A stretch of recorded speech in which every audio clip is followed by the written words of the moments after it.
Hey folks, welcome back. It is a cool, dreary, rainy day here today.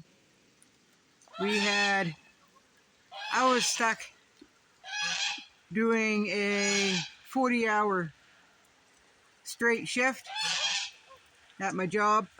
So I was gone for 48 hours. Everything fared here. Saturday I knew it was supposed to be windy, but the wind caught a lot of people off guard. Even the weather stations, because we got some pretty significant high gusts here. So there's trees down, people still without power, all of that, right? So last week was rough. The arthritis, or it could have been a Lyme flare up, because I've had Lyme disease, right? And every once in a while, every joint is very painful, so it could have been an either arthritis or a Lyme disease flare up. Either way, it doesn't matter. I was down for the count last week, right? So anyway, I come on to say that, and I said I wasn't going to do this again, but then I got thinking about it. I woke up this morning thinking about it. And I'm like, okay, just to get it off my chest, I'm just gonna deal with it and move on. We all know, most of us know about Hurricane Helene and Milton, right? Caused a lot of destruction and a lot of death, a lot of people displaced, a lot of people that thought they were prepared found gaps and holes in their preparedness, right? The storms seem to be getting worse, and we could call it whatever we want. We could blame it on natural occurrences. We can blame it on weather manipulation. We can blame it on climate change. We could, whatever your thoughts are. I have mine, folks. We could blame it on whatever, but it doesn't negate the fact that it is happening, right? So a lot of destruction down in Florida with Milton. Most of that destruction came from before the hurricane hit. I guess they had record-breaking tornadoes, right? That's not good. They fled one side of the coast to go to a safer zone, and the safer zone where a lot of people sought safety, that's where a lot of the hurricanes came. That's where a lot of the tornadoes came through, right? Wow, folks. And then Hurricane Helene, Georgia, Tennessee, North Carolina, and there's other places too, but a lot of these places got hit pretty hard, folks.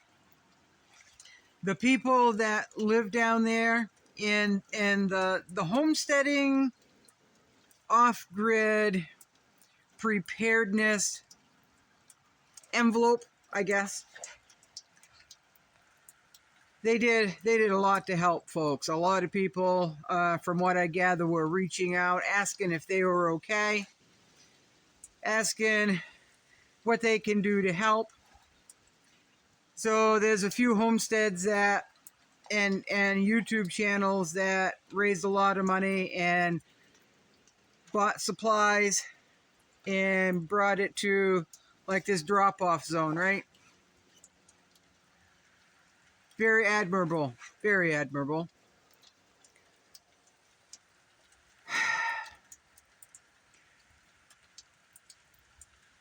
I guess I don't even know how to say this. I'm proud. I'm proud of what they've done. I'm proud of all of you who have donated. Some have donated and volunteered very loudly. Some of you did so silently, whether that was donated, didn't announce it, anonymously donated, and didn't announce it. When one of you, and it couldn't be, it's probably not one of you who normally follow me, because if you normally follow my channel, you've got a pretty good idea of who I am. So it could have been a bot. It could have been somebody just stirring up shit, right? Doesn't matter. I didn't recognize the name. Made a comment. You think you're all high and mighty. You call yourself a homesteader. And even though you're way up in Maine and far removed from all the chaos and destruction, why aren't you doing anything?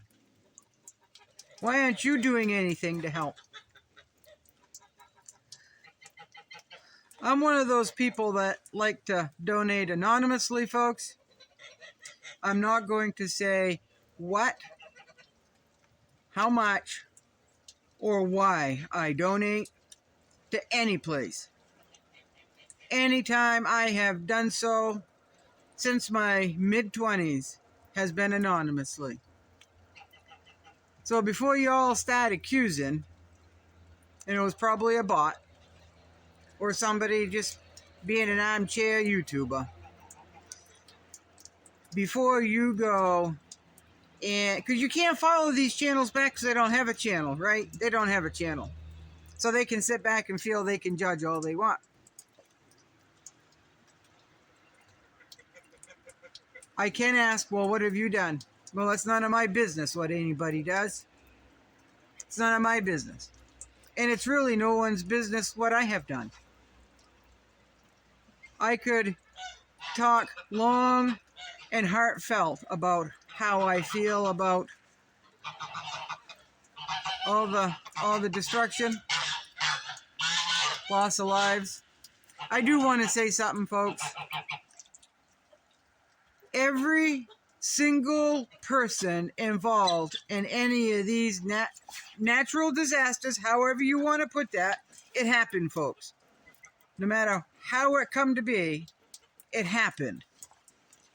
Anyone that has dealt right in the thick of it has a story. Some people are telling the story. Some people are not here, no longer here with us to tell this story. Some people went through it and cannot tell this story. They might down the road, but they're unable emotionally to talk about it. So every single person involved in the actual chaos and destruction has a story, or had a story. All the people that love them, worried about them, reaching out to them, they have a story. All the volunteers have a story.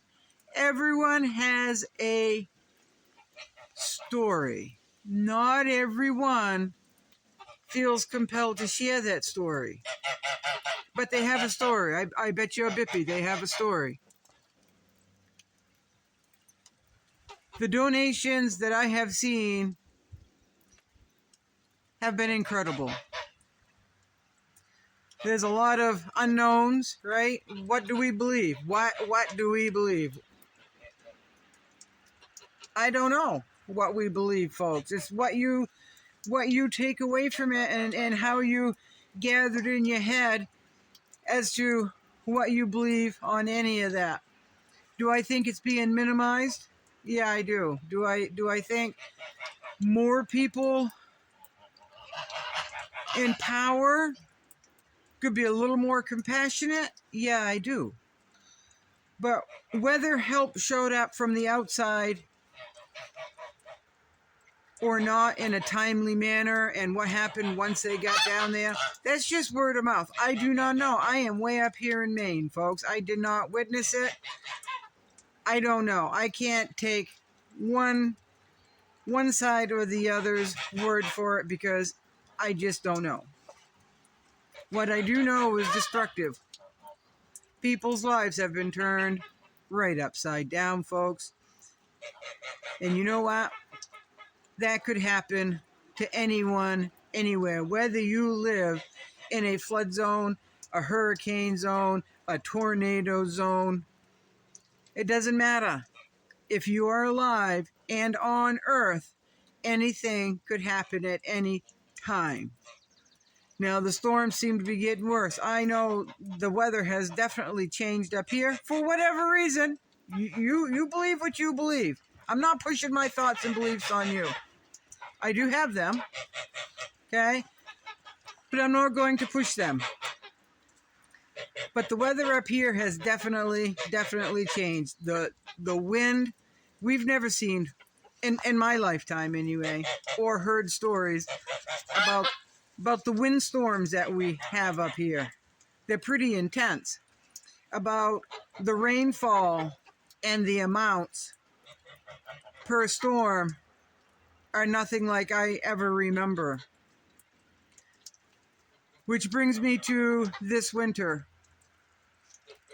Somebody asked me the other day, you've got 2 woodsheds. How many woodsheds do you need?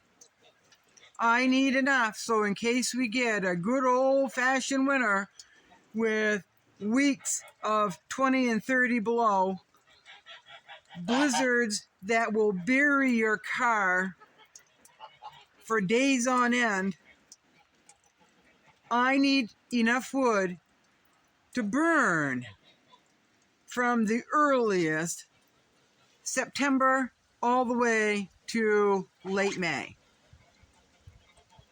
On average, I burn about 2 3/4 to 3.5 cord of wood average. If we have old-fashioned winters like I grew up in, which was pretty brutal, vehicles wouldn't start. I mean, I remember in my 20s and early 30s, I would get in, I had a standard. I had a little 5-speed. And I remember opening the door and just jumping in, and that car seat was like jumping on a block of wood. It was so stiff. And I went and I pushed down the clutch and the brake, and I blew something in my clutch system because it had gelled up, and I pushed it and I blew something, so I couldn't drive until I had that fixed, right? So those are the winters that I grew up with. Very, very bitter cold. A lot of you know what cold is. A lot of you have never felt cold. Cold is very dangerous if you are not prepared for it and recognize the symptoms of frostbite, hypothermia, right?